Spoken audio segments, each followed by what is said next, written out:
Farbrengen today, as well as all the Farbrengens throughout Tishrei and primarily Sukkot, when we were fortunate to hear the Rebbe speak every day in Sukkot, during Sukkot, and last Shabbos, Shabbos Bereshis, we were fortunate to have two Farbrengens.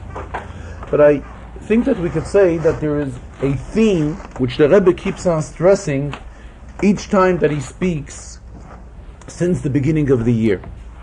And this is the fact that this year is Shnas Hakel.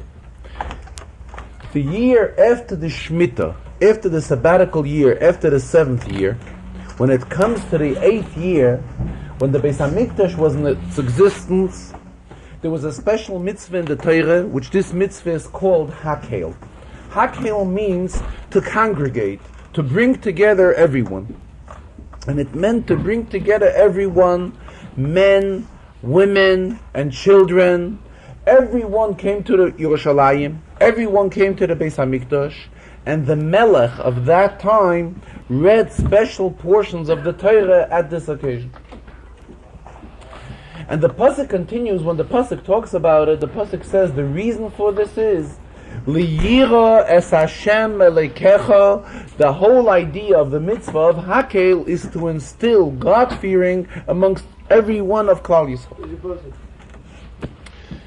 In all of these Farbrengens, since the beginning of the year, or rather since the end of last year, the Rebbe keeps on stressing that this is something which is not only an inyan which took place then, when we had a Beis HaMikdash, and he was able to physically congregate all of Klal Yisrael, and everybody should come to the Beis HaMikdash. This mitzvah is relevant today as well. Though there are many details of the mitzvah which we cannot fulfill because of the physical circumstances. However, the inyan of Hakel, especially let us look at the goal of Hakel. The goal of Hakel is so that Liyiras Hashem Elekecha, to instill God-fearing into every Jew. Based on that, at every occasion, the Rebbe stresses the importance of this year and demands from each and every one of us to be involved in Hakel. And as the Rebbe explained throughout the Farbrengens, Hakel can be done on various phases. First of all, the Rebbe wants we should reach out to large organizations that have big memberships, where people come to various functions and so forth, and there you reach out to these organizations and have a Hakel with them.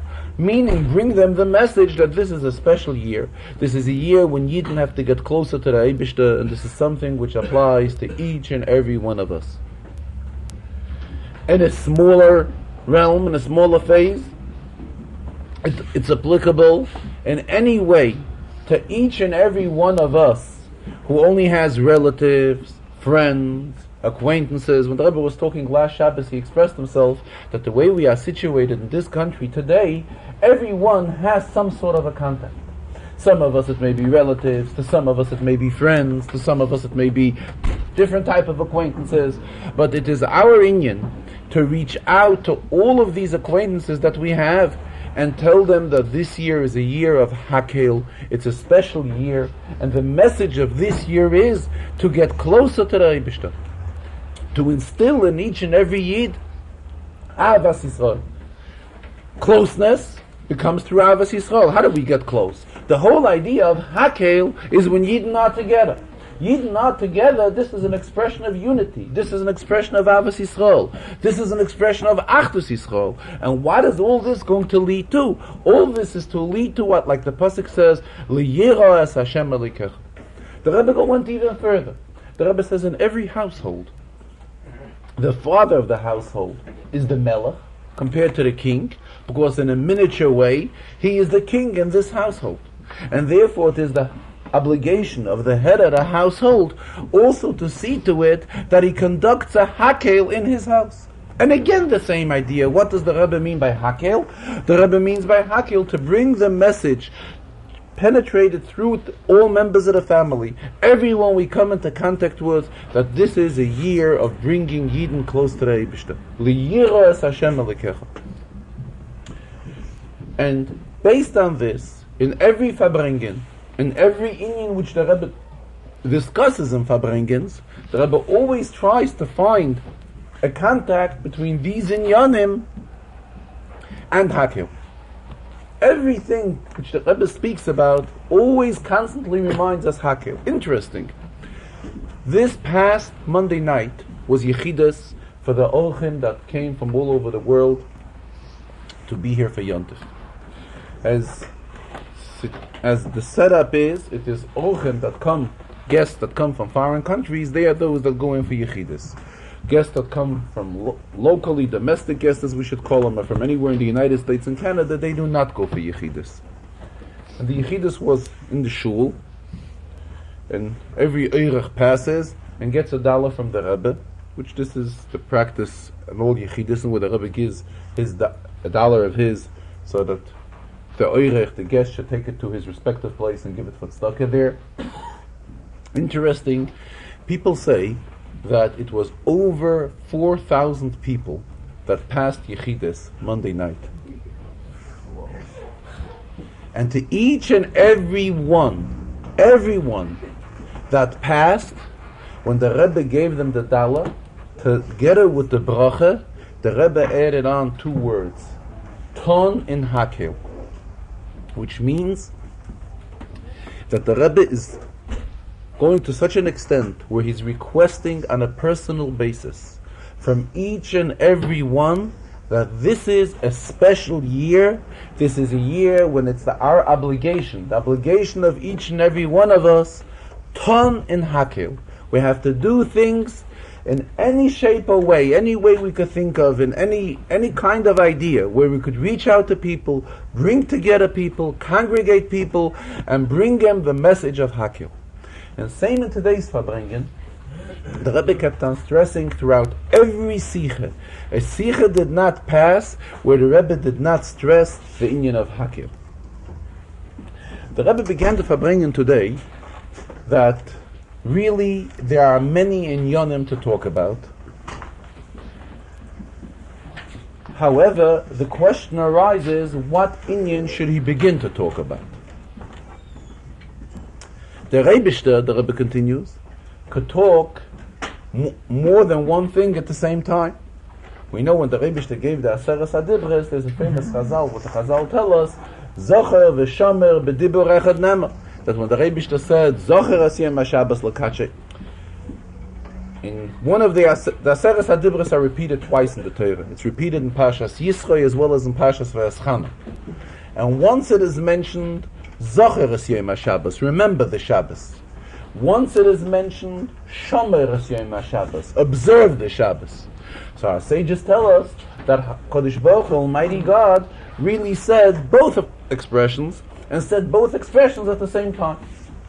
The Rebbe says to say 2 things at once, this is something only which the Rebbe could. Us human beings can't do such a thing. And Mela, when we have to, question arises, what inyan should be discussed first in the Farbrengen, and what inyanim should be spoken about later, we have to choose an inyan to talk about first, and then we'll come to other inyan. The Rebbe says an inyan which we can talk about, and something which is also has to do with the inyan of simcha, with the inyan of joy, is the fact that yesterday we celebrated a Siyum Sefer Torah. Sefer Torah was finished yesterday in 770, and the Sefer Torah was used yesterday for the laning of Rosh Chodesh, as well as today the laning of the Parsha of Noach, and also added on, it will also be used again to Mincha. And something which is used 3 times is an inyan of a Chazakah. This creates a concept of permanence when something is used 3 times. And we know that there is a Jewish custom that when a Sefer Torah is completed, it brings out a tremendous amount of joy, tremendous amount of simcha by all the participants. Even though, Rabbi Eredan, according to many poskim, today we fulfill the mitzvah of writing a Sefer Torah by acquiring svarim. In the olden days when there were no svarim, so there was a mitzvah for every Jew to write a Sefer Torah. Now we have svarim and we have access to svarim and we can go out and buy svarim. So according to the opinion of many poskim, we fulfill the mitzvah of writing a Sefer Torah by acquiring svarim, by having our own svarim, possessing svarim. But nonetheless, we still see that Yidden today have a tremendous amount of simcha when we go ahead and we have a Sefer Torah completed. So it's an inyan of a tremendous amount of simcha. And Sefer Torah means the entire Torah. And the entire Torah, how does the Torah finish? The Torah finishes with the words of La'einei Kol Yisrael. This is what Moshe has performed, all the great things which he did in the eyes of all the Yidden. The eyes of all the Yidden includes every single Yid. When we say Kol Yisrael, it's every Yid. Men, women, and children. Again, we have something which reminds us on Hakel. Hakel is also something which has to do with Anoshim, Noshim, V'tach. Mela the Rebbe Eredan that this is an inyan of a tremendous simcha, the inyan of concluding the Sefer Torah. And at the same time it reminds us about Hakel, and it's something of special significance. Then the Rebbe continued. We all know the famous word from the Alter Rebbe, that the Alter Rebbe expressed himself in Yiddish, Amedarf leben mit der Zeit. We have to live with the time. What is meant we have to live with the time? So his son, the Mittel Rebbe, interpreted that it means that we have to live with the Parshas HaShavua, with the Sedra which we read every week. Meaning that the Sedra which we read every week has lessons, Herois and Avodas Hashem, which we derive from the Sedra. Today we read Parshas Noach. What is the inyan of Noach? So the Torah begins, Eila Toldos Noach. Noach is Tzaddik. So the Torah repeats twice Noach. Rabbi spoke later also about why it is repeated twice. But there is a Zohar, which he mentioned here right away. The Zohar tells us that what is the inyan of Noach? Noach means Nayach. Nayach means pleasant. Noach was pleasant, doubly pleasant, twice. Nayach be'elyonim v'nayach be'tachtonim. A feeling of pleasantness, tachtonim amongst people here, as well as creating a feeling of pleasantness, lamayla. What do we find by Noach? The Rebbe says immediately, what do we see by Noach? Noach was told by the Rebbe that he has to bring everyone into the table. What did Noach do by bringing everyone into the table? Here we find the first time in the inyan of Hakel. Again Hakel. Not only Hakel of men, women, and children, what we are talking about in the sense of Hakel, but it is even more than that. It was a Hakel which included animals, kosher animals and non-kosher animals. And all of them Noach brought together into the table. And he said, let us not underestimate that era, the time when Noach lived in the table. Because in Chassidus we find the Chassidus of the Tzemach Tzedek, and this refers back also to the Chassidus of his grandfather, the Chassidus of the Alter Rebbe, that the Alter Rebbe wants to explain what it would be like when Mashiach will come. The Alter Rebbe and the Tzemach Tzedek as well refer to inyanim which we find when Noach was in the Teva. So what does this show us?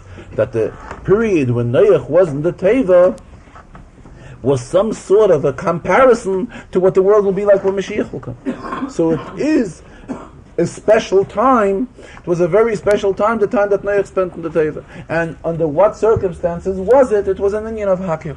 Again, the inyan of Hakel. The Rebbe continued. Here we also find how great the koyach of tshuva is. Our sages tell us, and it's brought in Rashi, that Noach was involved in building the Teva 120 years. Why so long? And he was constantly building the Teva. So that all the bypassers, everyone that saw him building the Teva, got involved into asking him what he's doing. And Rebbe thought, perhaps this will give them some sort of an awakening that they should do tshuva. But the end result was that none of them did tshuva. And Noach finally had to enter into the Teva, and the Mabul came. What would have happened if they would have decided to do tshuva? Then all the effort that Noach put into building the Teva, which was an effort of 120 years of his life, let us assume, the Rebbe says, even if the last moment, when he was about to finally enter the Teva, and then the people on the world would have came to a mood of tshuva, this would have also accomplished by the Rebishter that the Rebishter should have not destroyed the world. What would have been with the Mabul? It was already about, the Rebishter was about to start the Mabul. The Rebbe says the Mabul would have been, but the Mabul would have been converted to Gishmei Bracha, to a rain of blessing. What does all this show us? All this shows us the great power in Tshuva. How great Tshuva is. That when the Rebishter was ready to bring a Mabul, and he had Noach put in effort for such a long time, for 120 years of his life, and 120 years it didn't affect him. And if it would have affected him the last minute before the Mabul really began, the Rebishter would have also accepted that Tshuva. Rebbe says, how much more so is it nowadays? When we are now living after Matan Torah. Not only are we after Matan Torah, we are already in a time when we are waiting desperately for the coming of Mashiach. And real desperate. Not only are we desperate for the coming of Mashiach, but as the expression goes, there's an expression, Kolu Kol HaKitzin. What is a Kates? A Kates means a set time when we were expecting the Geulah. The expression is, Kvar Kolu Kol HaKitzin. All these set times of expecting the Geulah have already passed. In other words, Mashiach should have come long ago. And Yidden are constantly begging for Mashiach. So it's definitely so that now any move of a Yid where a Yid expresses a feeling of tshuva is accepted warmly by the Rebishter turns to it and accepts it, and it's extremely dear to the Rebishter, each and every move of getting closer to him, which comes from any kind of a Jew at any time today. When a Yid expresses a feeling of getting close to the Rebishter, it's extremely desirable by the Rebishter, such type of a feeling. Then the Rebbe continued learning a Rashi in this week's Sedre, as well as also explaining Halacha and the Rambam, and also talking about an inyan in Hakel. In the Farbrengen of Simchas Torah, the Rebbe raised a question regarding Hakel. And he spoke about it today again.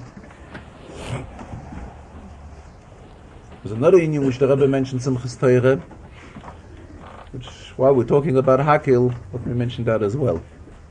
Regarding Hakel, there's a Gemara, Mishnah rather. Mishnah says, what would be if Hakel would come out to be on Shabbos? So the question arises, should it be postponed or shouldn't it? So the Mishnah says it is postponed to Sunday. Me'achrin ve'loi makdimin.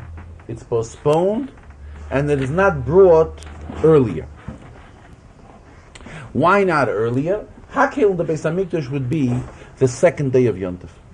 That is the normal procedure. First day of Chol Hamoed. Which in Zman HaBayis was the first day of Chol Hamoed. To us, it's the second day of Yom Tov. Because in Zman HaBayis, they only had one day of Yom Tov. No. It's not Isru Chag. I'm talking the first days. Isru Chag is after the second days. Now, question is, the second day on Yom Tov comes out on a Shabbos. This is what the Mishnah asks. If the second day of Yom Tov comes out on a Shabbos, when do you do Hakel? So the Mishnah says you postpone it to the next day of Yom Tov. Not to the first day. So the Rebbe mentioned it's brought in Svarim. Svarim learn on the Pasuk. The Pasuk tells us you should do Hakel in the middle of the Yom Tov of Sukkot. In the middle means not on the first day. First day is not the middle. First day is the beginning. The Rebbe asked a very strong question. The Rebbe says it's a very obvious question, and he's surprised why he didn't find it in any Svar. Question which the Mishnah is concerned about is if the second day of Sukkot will come out to be on a Shabbos, then the question is, when do we celebrate Hakel? How is it possible for the second day of Sukkot to come out on a Shabbos? If the second day of Sukkot comes out on Shabbos, that means the first day of Sukkot has to be on Friday. Sukkot is always the same days as Rosh Hashanah. The first 2 days of Sukkot are the first 2 days of Rosh Hashanah. The first day of Rosh Hashanah can never be on a Friday. we have a klal. That's right. We have a klal. There's a general rule in the calendar. Loi adu roish. That Rosh Hashanah can never be an adu. Aleph, Daled, or Vav. The first day of Rosh Hashanah can never be neither on a Sunday, neither on a Wednesday, neither on a Friday. So if the first day of Rosh Hashanah can't be on a Friday, the first day Sukkot can also not be on a Friday. So the second day Sukkot could never be on a Shabbos. So why is the Mishnah concerned? How are we going to celebrate Hakel if Hakel comes out to be on a Shabbos? Rabbi says, what are you going to say? You're going to say that the Mishnah is talking about prior to the times when we had a set calendar. So Rabbi says that there's a Rabbi Sadi Goyen. Rabbi Sadi Goyen writes that even before they had a set calendar, these rules of Lo Yadu Reish were always implemented. Memele, so we're back again. How can we have the second day Sukkot on a Shabbos? Which this is a question which the Rebbe spoke about in the Sukkot, the Farbrengen. He spoke about it in Simchas Torah, and he left this question unanswered.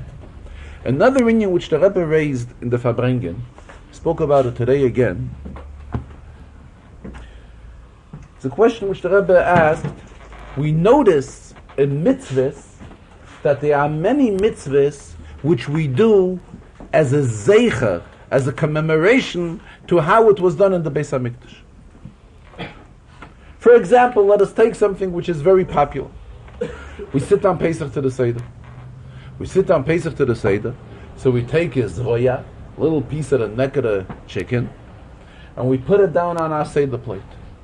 In fact, in Lubavitch, we are very careful to strip it to make sure that there's no chicken, no meat on it. The piece of chicken on it should remain a pure little bone. But why is this done? This is done as a zeicher LaPesach. So we do something which should remind us on the Korban Pesach. Commemorates the Korban Pesach. Based on this, the Rebbe asks, why don't we find throughout history, when many of the Gedolei Yisrael lived, that they should do something which should commemorate Hakel? Hakel is something which was done in the Beis HaMikdash. So why don't we find that once in 7 years, the Sukkot after Shemitah, that Gedolei Yisrael should gather Klal Yisrael and celebrate Hakel, do Hakel together with it. And when we look back in Jewish history, we don't find it. Perhaps, the Rebbe says, there were many years and many times throughout Gullus when Yidden lived under certain conditions when it was simply dangerous for them to do a thing like that. To have a Gadol B'Yisrael go ahead and call for everyone to participate into something. There were many countries and many times where Yidden lived, where Yidden were in Gullus, where it was simply dangerous for them to do a move like that. However, on the other hand, the Rebbe says, we do find that there were pleasant years, and years when Yidden lived in peace throughout the Gullus in various countries and various times. And nonetheless, even in those times, we also don't find that there should be something done which is called a zeicher lahakel. So Rabbi explained the reason is very simple. What's the taich is zeicher lahakel? We do something, we do an act, and we say that this act is something which is done to remember Hakel, in remembrance of Hakel. When we go ahead nowadays and we bring together a group of Yidden, men, women, and children, and so forth, and we bring them together, and what is discussed is an inyan which leads to liyiras Hashem Elokecha, which leads to be God-fearing. This is not something which is a reminder of Hakel or a remembrance of Hakel, the Rebbe says. This is Hakel. So there's no need by Hakel to go ahead and have a zeicher laHakel. We do Hakel itself. The mere fact of going ahead and congregating Yidden, bringing together Yidden, more Yidden or less Yidden, whatever could only be done, anything that can only be done, this is the inyan of Hakel. So it's not shaykhs to say here that we're doing something which is only a zeicher laHakel, only a remembrance for Hakel, but this in itself is is really nothing, but we're doing something which should remind us that in the times of the Beis HaMikdash we did Hakel. It's not so, the Rebbe says. When we are congregating Yidden today, and discussing inyanim which lead to the Yiras Hashem Elokecha, this is not just a Zeicher LaHakel, this is Hakel.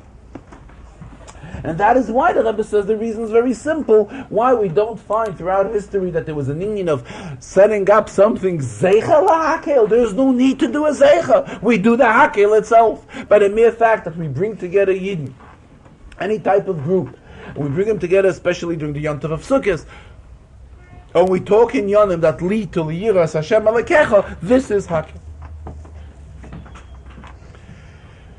Question which the Rebbe raised in this week's Sedra in the Rashi is right at the beginning of the Sedra. Torah begins with Eila Toldos Noach. This is the Toldos of Noach, and the pasuk goes ahead. Noach ish sadik tamim haya b'dereisa v'esolakim es halach Noach. The Rebbe always refers to questions which were already asked in Rashi and the various periodicals which are published by the yeshivas. Yeshiva of Alatayr, the Yeshiva of Maristan, where the Bacharim and Yingalite submit questions in the weekly Sedra of Rashi. The Rebbe usually chooses one or two of these questions and he discusses it in the Farbrengen. Question which was raised there is, why does the Torah repeat Noach's name twice? It says, Eila Toldos Noach, Noach ish Sadik. Why twice Noach?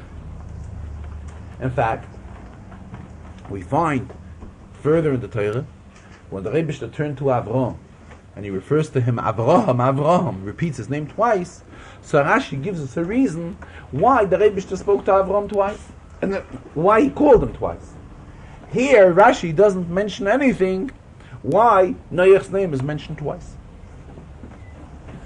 And as the Rebbe tells us, Rashi's inyan is, Rashi is our teacher, and when there's something which is not understood in Chumash, even if Rashi does not have the answer, Rashi still brings it to our attention. And Rashi brings it to our attention to point out that there's a question here, as we find a few times in Chumash, that Rashi uses the expression, Eini Yedeya, I don't know. If Rashi doesn't know, why does he mention anything? Let him not say. Why does he say? It's a siman that Rashi's inyan is, this is an indication, just shows us what Rashi is. Rashi has to bring to our attention wherever there's something not understood, something which requires interpretation. Rashi brings it to our attention. And it was even several times where Rashi didn't have the answer. But at the same time he told us, you should know there is a question. And here Rashi passes very smooth and doesn't say any reason why Noach's name is mentioned twice. Rebbe says the answer to this question is a very simple one. Torah says, Eila Toldos Noach.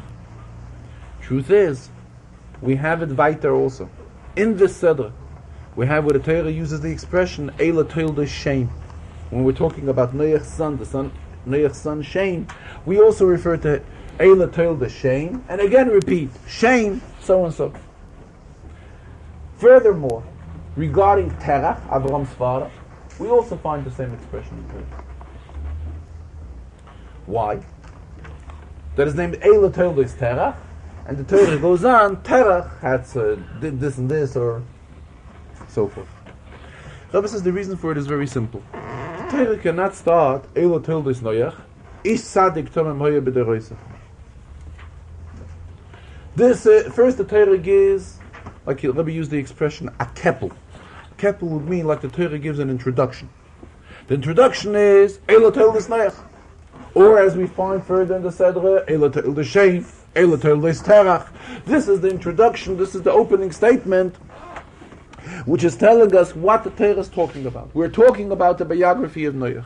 We're talking about the biography of Shem. Then the Torah continues. Noach possessed all of these qualifications.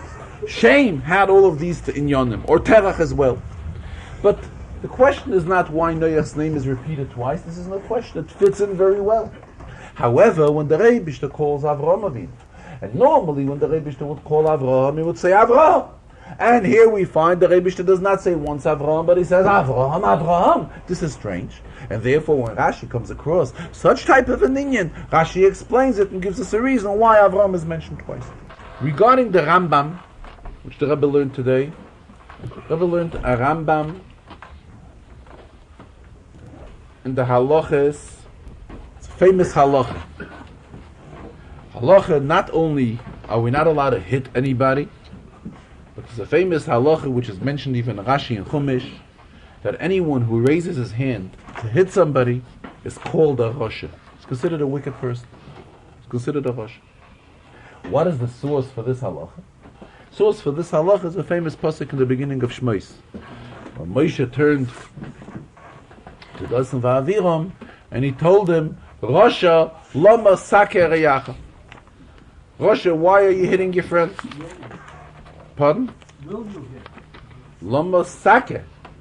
So Rashi there, he didn't hit yet.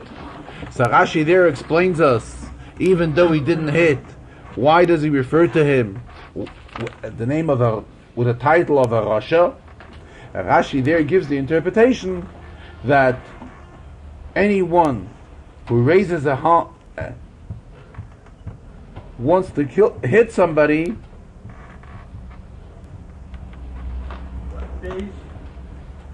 go ahead, where? Pasuk tells us, Vayetze b'yom hasheni. Moshe Rabbeinu walked out on the second day, v'hinei and he finds shnei anoshim ivrim nitzim, two Yidden that are fighting. Vayomer l'Rasha, actually, nitzim means fighting, doesn't necessarily mean fighting by hands. In fact, Rashi comments it means merivim. They were arguing one with another. Shemais. And he tells him, Moshe says, Vayomer l'Rasha, and he turns to the Rasha and he tells him, Lama saker reyecha, why are you hitting your friend? So Rashi right away claims, Afal pisha hiko, even though he didn't hit him, physically he didn't hit him. Still he says, you are a Rasha for hitting. Why? Nikra Rasha b'harom masyad. By picking up his hand, he's called a Rasha. So if one picks up his hand to hit somebody, even though he physically doesn't hit him, he's called a Rasha. The Rebbe says, this is in Chumash, it's explained that way, but the Rambam brings it as a halacha, and it requires understanding what is the source of this halacha and what is really the reason for this halacha.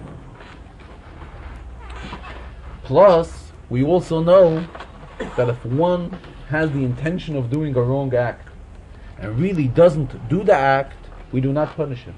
Torah does not punish for machshava, for thought. We punish somebody when he does something wrong. What do we say here? He raised his hand. He didn't hit him. But even though he didn't hit him, he's considered a Rasha as if he had hit him.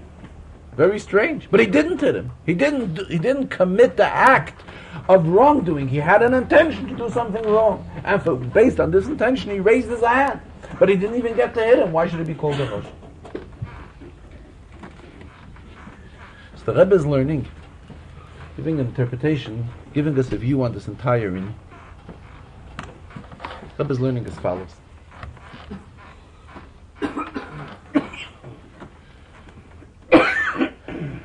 A hand of a Yid, the Rebbe says, was created. Why did the Rebbe create a hand? A hand is created to give. A hand of a Yid is created to be a Yad HaMechalekes stock. Why did the Rebbe create our hands? Give us hands. We should be able to disperse stock with our hands. When a person goes ahead and uses his hand for something different, then he's automatically using his hand not for what it was created. Just like the Rebbe created us, gave us feet. Why did he give us feet? To walk, to run, to be able to go to a Dvar Mitzvah. When we use them differently, we are not using them for what the Rebbe gave them to. And here the Rebbe brought an example from halacha, from a completely different area, which will give us an understanding over here. There is a halacha regarding copying, redoing things that were in the Beis HaMikdash. For example, if one decides to redo the menorah, he wants to copy the identical menorah which was in the Beis HaMikdash. So the halacha is we are not allowed to do it. What would be the case if a person puts together a menorah, a beautiful menorah, with the kaftorim and all the complete designing as the menorah in the Beis Hamikdash. However, instead of giving it 7 candles, which this is what the menorah in the Beis Hamikdash had, he will give it 8 candles. So according to halacha, he doesn't do anything wrong. Why? Because this is not the menorah what was in the Beis Hamikdash. In the Beis Hamikdash, Taka had a menorah with all the designs, with all the tchotchkes, with all these decorations, and he's Taka imitating it with the same identical decoration. However, in the Mishkan, in the Beis Hamikdash, it was 7, and being that he makes it with 8 candles is already a different status, a different menorah, and it's not there. So we see, what the Rebbe is trying to prove is, we see everything has its status, everything has how it is supposed to be. A menorah of the Beis Hamikdash is with 7 candles. You redo it with 8, you're not redoing the menorah of the Beis Hamikdash. A hand of a person, the Rebbe continues, was created to do good things, was created to give tzedakah, to help another Yid, and so forth. Now Moshe is going out into Mitzrayim, into the street, and he's meeting Dasan v'Aviram. Listen how the Rebbe is learning. The Rebbe says, Dasan v'Aviram, they were involved in Mitzrayim. And as we know the structure of Shibud Mitzrayim, how was it? Paroi had appointed his overseers, his Mitzrisha overseers, to see to it that the Yidden are productive and do the work properly, and produce the vast amount of work which he has put upon them. And they in turn had appointed Jewish people who should go around and see that the Yidden are producing the work which they are supposed to do. Amongst those who they appointed that should go ahead and do this undesirable task of making sure that everybody is fully productive and is constantly working and not taking a minute off to breathe, were Dasan v'Aviram as well. These Dasan v'Avirams, at that time the Rebbe is learning, they had an interest in Yidden to such an extent that they were very hurt by the fact that Yidden had to do this hard work, and therefore as a result they went to Paroi to plead in favor of the Yidden and to that they should reduce the amount of work which is given to the Yidden and so forth. So what was Dasan v'Aviram involved in at that time? They were looking to make it easier for Yidden. They were looking that the slavery, the work, the labor which was put upon Yidden should be much easier. And here Moshe is coming out, and Moshe is finding 2 people, Nitzim, Shnei Anoshim Ivrim, 2 Yiddish people, are Nitzim, are in an argument. And Chazal tell us who were these people. These people were Dasan v'Aviram. Vayoyma, so Moshe turns to one of them and he says, Vayoyma la Rasha, he calls him, he's a Rasha. Why is he a Rasha? Because he wants to hit somebody else. You that is involved constantly in helping Yidden, your whole union is you going to Para, you're intervening on behalf of Yidden, you're sticking your neck out that it should be easier for Yidden, that Yidden shouldn't have to work so hard. And here you are going and picking up a hand, you are ready to hit another Yid. So you are doing something which is contrary to your Metzias, which is contrary to your being of helping Yidden. And you're doing something which is the opposite of that. You want to hurt the Yid. In other words, the Rebbe is learning, this has nothing to do with the fact that we don't punish for thoughts, we only punish when somebody commits the crime. There's a special halacha when a person goes ahead and he goes against what he was created for. He goes against. The Rebbe gave him a hand, that a hand should be mashpiyat tzedakah. A hand should help people. The Rebbe created them that at that time they were involved in helping Yidden and seeing to it that the shibud Mitzrayim, the hard labor which Mitzrayim are putting on them should be made easier, should be reduced. And they are going now and have an interest in picking up his hand that he wants to hit somebody else, hurt somebody. He's called a Rasha. That's the reason why one who raises his hand to hit somebody, even though he doesn't even hit him, but he just raises his hand, he is a Rasha. This is the explanation of this halacha, and it's brought as a halacha in the Rambam as well, that a person, even by just picking up his hand to hit somebody else, is also referred to as a Rosh. Later in the Farbrengen, the Rebbe referred to an incident which he already mentioned, previous Farbrengens. Rebbe mentioned it on behalf of the Frierdiker Rebbe. But the Frierdiker Rebbe was here in the United States. The Frierdiker Rebbe was involved with an individual Jew. And this individual Jew undertook a large sum of tzedakah to give to the previous Rebbe.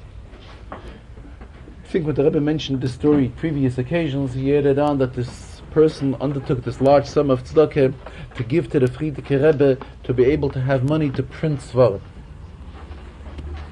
to publish svarim which had to be published, which the Rebbe saw a need that they had to be published.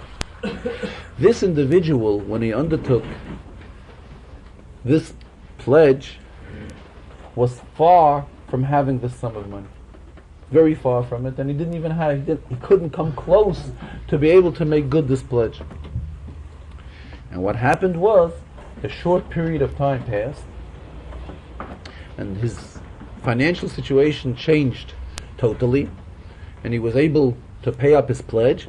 Not only was he able to pay up his pledge, but he had more money which he kept on giving for tzedakah. Rebbe referred to this incident today again, and he explained what Frierdiker Rebbe related it to us. Therefore, there's definitely a moral in it for each and every one of us. What does this show us? When a person gives tzedakah, what's the pshat we give tzedakah? The Rebishter has his channels of him giving us parnasa, and therefore we have what to give for tzedakah.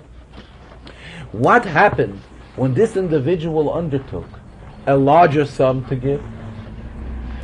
There was no tziner, there was no channel to him for such a large sum of money.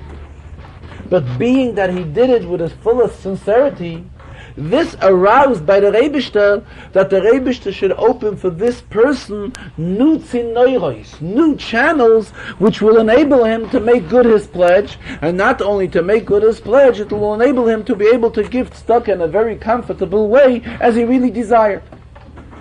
From here we see the Rebbe concluded the koyach, what it means when a yid takes upon himself with an emes, with full sincerity, that he wants to accomplish a certain deed.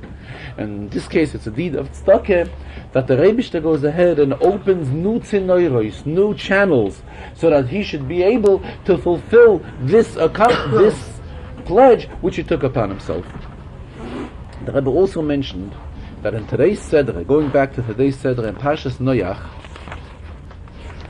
there's a famous pasuk